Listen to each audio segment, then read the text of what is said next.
Bismillahirrahmanirrahim. Assalamualaikum warahmatullahi wabarakatuh. Alhamdulillahirabbil alamin wa bihi nasta'in ala umurid dunya waddin. Wassalatu wassalamu ala khatimil anbiya wal mursalin wa ala alihi wa sahbihi wa man tabi'ahum bi ihsan ila yaumiddin wa ba'du. Ikhwan sekalian, alhamdulillah pada kesempatan yang baik ini kita bertemu kembali, dan untuk kali ini kita masuk atau akan membahas hadis yang ke-38 dari Al-Hadis Al-Arba'in An-Nawawi. Sebagaimana biasanya kita bacakan terlebih dahulu, kemudian kita sampaikan makna atau artinya atau tafsirnya, kemudian kita sampaikan faedah atau pelajaran yang bisa diambil dari hadis yang kita bahas saat ini. Al-haditsus tsamin wassalasun al-ibadah lillah wasilatul qurbi wal mahabbah. An Abi Hurairah radhiyallahu anhu qala Rasulullah sallallahu alaihi wasallam innallaha ta'ala qala man 'adali waliyan faqad azantuhu bil harbi wa ma taqarraba ilayya 'abdi bi syai'in habbu ilayya mimma aftaratuhu alaihi wa ma yazalu abdi yataqarrabu ilayya bin nawafil hatta uhibbahu fa idza ahbabtuhu kuntu sam'ahu alladhi yasma'u bihi wa basarahu alladhi yubsiru bihi wa yadahu allati yabtishu biha wa rijlahu allati yamshi biha wala in sa'alani la'utiyannahu wala in ista'adhani la'u'idannahu rawahul Bukhari. Hadis yang ke-38, beribadah kepada Allah adalah jalan atau wasilah menuju kedekatan dan mahabbah atau kecintaan kepada Allah Subhanahu wa taala.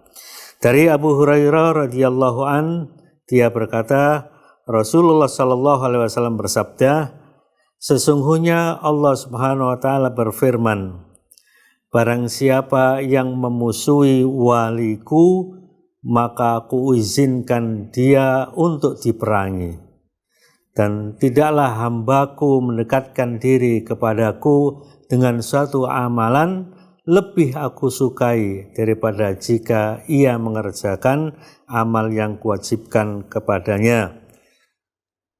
Hambaku senantiasa mendekatkan diri kepadaku dengan amalan-amalan yang sunnah hingga aku mencintainya.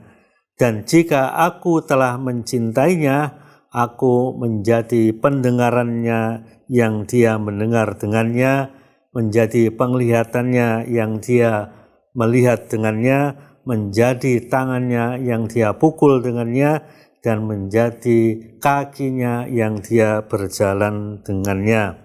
Dan jika dia meminta kepadaku, pasti akan aku beri, dan jika dia meminta perlindungan kepadaku, pasti aku melindunginya. Diriwayatkan oleh Bukhari. Beberapa pelajaran atau faedah yang bisa kita ambil adalah, di antara para hamba Allah ada yang menjadi wali dan ada yang menjadi musuh Allah. Seorang wali adalah tiap-tiap mukmin yang bertakwa kepada Allah, sedangkan seorang musuh adalah setiap orang yang kafir kepada Allah Subhanahu wa taala. Wajibnya setia kepada wali-wali Allah dengan tawadhu atau rendah hati kepadanya. Diharamkannya memusuhi wali-wali Allah Subhanahu wa taala, dan itu termasuk dosa besar. Allah Subhanahu wa taala cemburu kepada wali-walinya serta kedudukan yang mulia dan terhormat. Bermusuhan dengan wali Allah menjadi sebab bermusuhan atau berperang dengan Allah. Wujud dari permusuhan diantaranya adalah murka kepadanya, menimpakan bahaya kepadanya, menyakitinya, atau hal-hal atau perkara-perkara yang menuju kepada hal-hal tersebut. Jika berurusan dengan wali Allah dalam urusan agama, maka dia telah berbuat kekufuran. Kalau di lain atau selain urusan agama, maka dia telah berbuat dosa besar. Jika menyangkut kebenaran, maka dia telah dibenci oleh Allah Subhanahu wa Ta'ala. Allah Subhanahu wa Ta'ala berjanji untuk memenangkan para wali Allah Subhanahu wa Ta'ala. Allah Subhanahu wa Ta'ala menyatakan perang kepada mereka yang memusuhi wali dari wali-wali Allah, dan barang siapa yang diperangi oleh Allah pasti dia akan binasa. Hadis ini juga merupakan peringatan agar tidak bermusuhan dengan wali-wali Allah Subhanahu wa Ta'ala. Derajat wali bisa dicapai dengan kesungguhan dalam beribadah. Hal itu bisa dilakukan dengan cara mengerjakan hal-hal yang dicintai oleh Allah Subhanahu wa Ta'ala. Amal soleh adalah alasan Allah mencintai hambanya. Penetapan adanya sifat cinta Allah Subhanahu wa Ta'ala. Amal soleh ada yang wajib dan ada yang sunnah. Allah Subhanahu wa Ta'ala mencintai semua amal soleh. Di antara amal soleh yang paling dicintai oleh Allah adalah amalan yang fardu atau yang wajib. Ada dua sifat yang dimiliki oleh wali Allah. Pertama, mereka yang disebut dengan muqtasid atau ashabul yamin, yaitu mereka yang mencukupkan diri mereka dengan amalan wajib dan meninggalkan yang haram.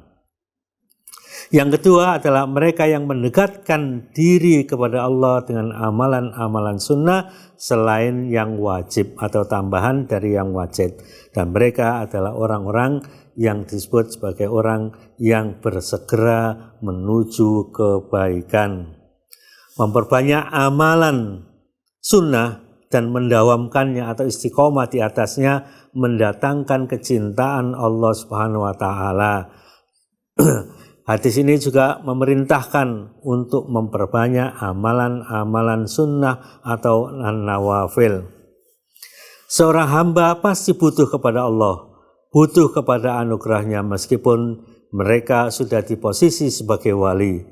Karena Allah Subhanahu wa Ta'ala memuji mereka dengan panggilan yang mulia, yaitu mereka adalah orang-orang yang bersegera menuju kebaikan dengan segala ketundukan dan ketawaduan. Di antara pengaruh cinta Allah Subhanahu wa Ta'ala kepada hambanya adalah pemenuhan hajatnya dan menjaga jiwa raga mereka dari perbuatan-perbuatan yang diharamkan. Dan mereka tidak menggunakan jiwa raga mereka kecuali untuk perkara-perkara yang disyariatkan oleh Allah Subhanahu wa Ta'ala. Dan itulah makna dari kuntu sam'ahu alladzi yasma'u bihi, atau aku adalah pendengarannya, penglihatannya, tangannya dan kakinya, yaitu Allah Subhanahu wa Ta'ala senantiasa membimbing kepada perkara-perkara yang disyariatkan. Di antara buah cinta Allah yang istimewa adalah mengabulkan doa-doanya, memberikan apa yang diminta, dan memberi perlindungan dari hal-hal yang berbahaya. Bahwa doa adalah alasan terpenuhinya suatu permohonan. Tawaduknya seorang mukmin kepada Rabb-nya dengan cara menunjukkan akan butuhnya dia kepada Rabb-nya, sehingga Rabb-nya memenuhi kebutuhan-kebutuhan yang dimohonkannya. Doa seorang wali adalah mustajab atau dikabulkan. Doa di antara sebab terpenuhinya permohonan dan menghilangkan kebencian. Demikian, semoga bermanfaat. Wassalamualaikum warahmatullahi wabarakatuh.